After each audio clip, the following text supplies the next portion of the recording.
Hello, I'm Jacob Gonzalez, and welcome to People in Perspective. Joining me today is my father, Luis Gonzalez. Thank you for coming on. Thank you for having me. He's an immigrant from Mexico, a former amateur bodybuilder, and now a co-owner of a small construction company. Thank you. All right, so tell me, how was life growing up in Mexico at such a young age? Life in Mexico, I immigrated to the United States when I was about 7 years old, but my family owned a fairly big ranch in Mexico of dairy cows. So my first 7 years in Mexico were I would call it pretty good. We lived on a ranch. We had cattle. I helped at a very young age, at about 4 or 5, I helped my father with the cattle as far as feeding them and milking them. And then taking the milk into town for resale. We also used the milk to make cheese. So we used to make probably cheeses that were 30 to 40 pounds. And typically you didn't sell the whole cheese. Typically you broke it up into pieces and sold it to different small stores in the town who would then sell it. So my, young years in Mexico were pretty good. We were pretty well off. But then when I was around 7, my father passed away, and then my mother decided to bring us to the United States. So After you got to the United States, how was life like transitioning into the United States, not knowing how to speak the language? Transitioning to the United States at the age of 7 or 8 was pretty hard. We lived in the inner city. At 7 years old, I didn't know the language. I didn't have any friends. It was really difficult the first couple of years since, most of my friends were either family members who were all grown up and spoke the same language, but at school, for the most part, no one really spoke Spanish. Everyone spoke English. So my initial years here in the United States, for the first few years, it was pretty tough trying to learn the language and transitioning from living on a ranch where everything we ate was from the ranch. Whereas here it was, my mother had to find a job and work to put food on the table, and she didn't have any babysitters. So for the most part, my grandmother raised us till the age of about 12, because my mom was typically always at work. So my grandmother, probably from the age of 7 to the age of about 12, somewhere in there, we didn't really see my mom because she was typically at work, when we were growing up. So transitioning into the United States was difficult, let's just say that. So probably my teenage years, I would say. How did you really learn how to speak English? Learning how to speak English was probably, the way I can remember it was tough, because at home and in the neighborhood, most people spoke Spanish because they were my family members. But then at school, it was kind of forced upon. We had to learn the language.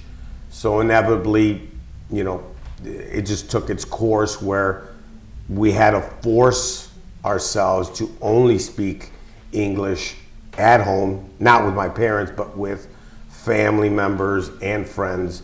We kind of forced ourselves to speak English, but I mean, that was a 3-year probably transition,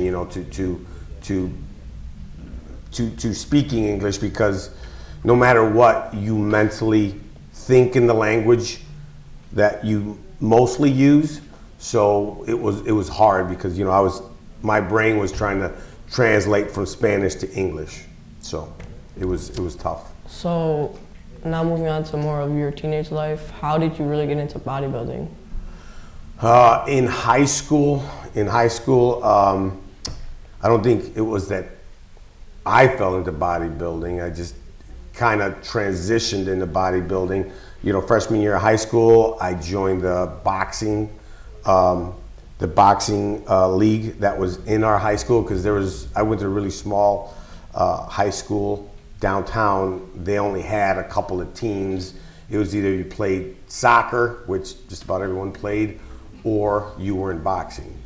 I decided to get into boxing.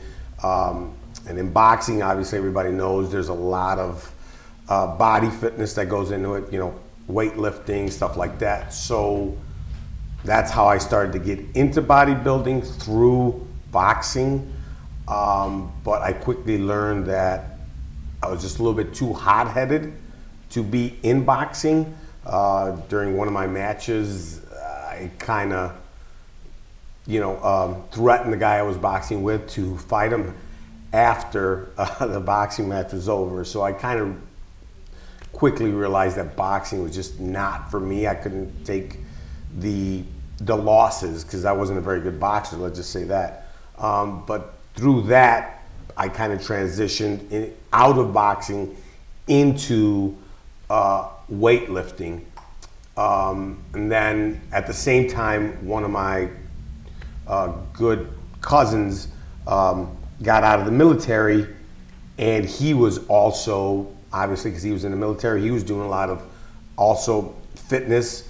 So we kind of, navigated towards each other, and we started going to, for lack of a better term, we started going to a Musclehead gym that was on 73rd and Cicero in Chicago, called Al's Gym. And I mean, just most of the guys that were there were just, what you see in a lot of bodybuilding. It was just a square room, just with a lot of weights and a couple of benches, and we kind of fell into it, and we just started, bodybuilding there, and that's how we inevitably got into a couple of smaller contests where, we would, go into the bodybuilding thing. But that's kind of how we fell into the whole bodybuilding thing. So we did that for about 7 years. So that's kind of how I got into the amateur bodybuilding thing. Never really went very far. It's just expensive. So, that's how we inevitably got out of it, though. So now transitioning more into like work, how did you get into the construction company business? Well, that kind of transitioned itself from bodybuilding, because bodybuilding is expensive. I mean, you take a lot of proteins, which is expensive, a lot of vitamins, which are expensive. You also have to work out sometimes at home. Gym memberships are expensive. So I soon realized I needed to get a job, or a better paying job, because I was also working. I had to get a better paying job. So an old family friend called me up and asked me if I was interested in doing some road work. And to be honest with you, I really didn't know what it was.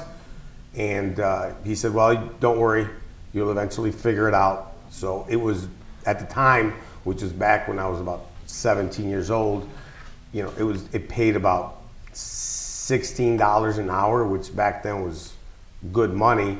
So I kind of fell into that, and I started out as just a regular labor, which all they do is, they shovel, mix concrete, pour concrete, so I worked my way up from a labor to a labor foreman to a labor superintendent to a general labor foreman, and then I worked my way into being just a superintendent, and now I'm a part owner of a small heavy highway division construction company. So. Well, that's all the time we have. Thank you so much for coming on the program today. I'm Jacob Gonzalez. This was People in Perspective. Thank you for watching.